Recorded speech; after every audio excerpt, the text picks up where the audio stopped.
Hey, what's up, Improvement Warriors? Jason Yun back with you again. Hope your day is going fabulous.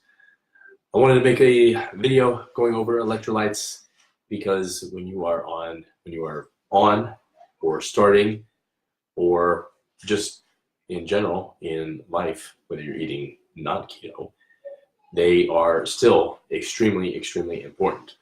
And I want to go over them exactly just how important they are. So the three main electrolytes are, especially when starting keto, is the sodium, magnesium, and the potassium. Of those three, the magnesium is probably the one that most people are the most deficient on. So they say studies have shown anywhere from 80 to 95% of people are deficient in magnesium. And that is an issue because magnesium is basically the controller of 300 or more different enzymes in the body, which basically run the systems inside. And if we're deficient, then it's not going to run as efficiently, and that's going to lead to some symptom that something is wrong. And so that is something we need to fix. The magnesium I take, then it's also in the 47-day keto ebook. And well, I think I switched, but I think this one is in here. So I take the Cal Magnesium Glycinate 400. So it's 2 daily, 400 milligrams, soy-free, dairy-free, vegan. The other one that I was taking, and I believe both of these are in there, but it's the Doctor's Best Magnesium. And I usually just take 2 of these at night. Some people will need to take more depending on where you are starting with your magnesium, how deficient you are. So we need to build the stores back up. And when you are starting with magnesium, always start on the lower side, the lower dose. Otherwise, you will, if you go too much at once with magnesium, you are going to have disaster pains, and it's not fun. So that's what basically I did when I first started. Too much information, right? The other magnesium supplement I take is IsoFlush from Isogenics. So this has, one capsule has 200 milligrams, and it's also got a proprietary blend of some other stuff. So bentonite clay, hyssop, some peppermint, leaf extract. So it's got some other stuff that I like to take. So usually if I'm not as consistent as I like to be, I take the IsoFlush.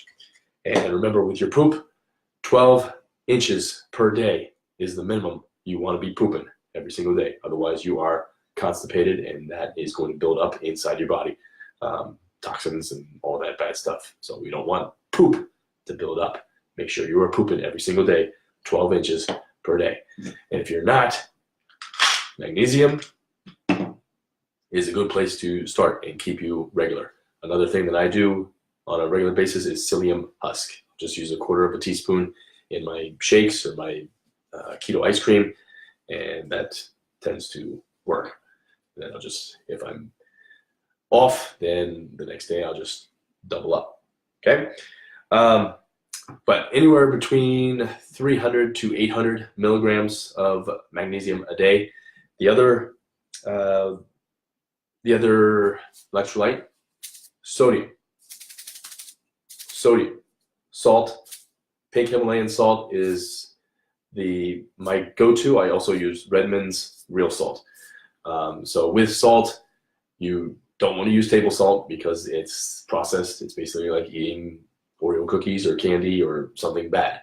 So we stay away from the bad stuff. We eat the whole stuff. So pink Himalayan salt, Redmond's real salt, a good Celtic sea salt, and you want to build up your sodium. So a lot of like the USDA and FDA, they still recommend that 2,000 or under 2,500 milligrams. And I figured out the other day, per 1 liter, so this is 1.6 liters, but usually when I do a liter, I add 1,200 milligrams of sodium in every single liter, and I drink at least 4 liters per day. So right there, I'm getting 4,800 milligrams of sodium. And it's recommended anywhere between 5,000 to 7,000 milligrams of sodium, especially when you are first starting keto, to avoid that keto flu, avoid those symptoms of that. Or even if you're just doing low carb, high fat, okay? To feel you're optimal, you need sodium coming in that body. Good sodium, not the table salt and not that crap. Just figure out a way to get it in. I usually would just start with like a couple shakes in my water and then eventually build it up. So every liter now I add I add half a teaspoon and then I add another eighth. So 0.625 of a teaspoon is what I add per liter of water. Okay.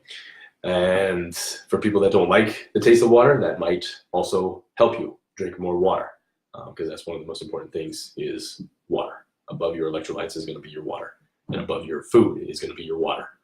Okay. And then potassium is the third one. So I have this supplement, but I rarely use it. If you're eating enough green veggies and you're getting enough good fats, rarely do you need potassium, because in some cases, I'm not going to say rarely, some cases need more, and any type of potassium, so a pill, anything, that will be fine. But if you're getting enough of your green vegetables, you usually will hit your potassium levels. So that's why it's important to, especially when you're first starting, is track your macros, and especially track something that is tracking the salt, or the sodium and the potassium if possible. A lot of I know MyFitnessPal, which is what I use to track, doesn't really have magnesium in there too often, because it's not listed as a normal thing. But potassium and sodium is always on there. Potassium is usually on there as well. But find an app that can help you track it, so you know exactly how much you're getting. So that's it. Those are the electrolytes. You want to make sure that you are getting enough, especially salt and especially magnesium. Okay? But if you have questions, let me know. That's why I'm here. Help you get the keto lifestyle, the low carb, high fat lifestyle down and not suffer the keto flu or have any fatigue or anything like that. That's another thing. If you do have fatigue or you do have migraines or headaches all the time, more sodium could possibly help that. Absolutely. So thank you very much for watching. Questions, let me know. Have a great day. Stay strong, stay positive, be improvement.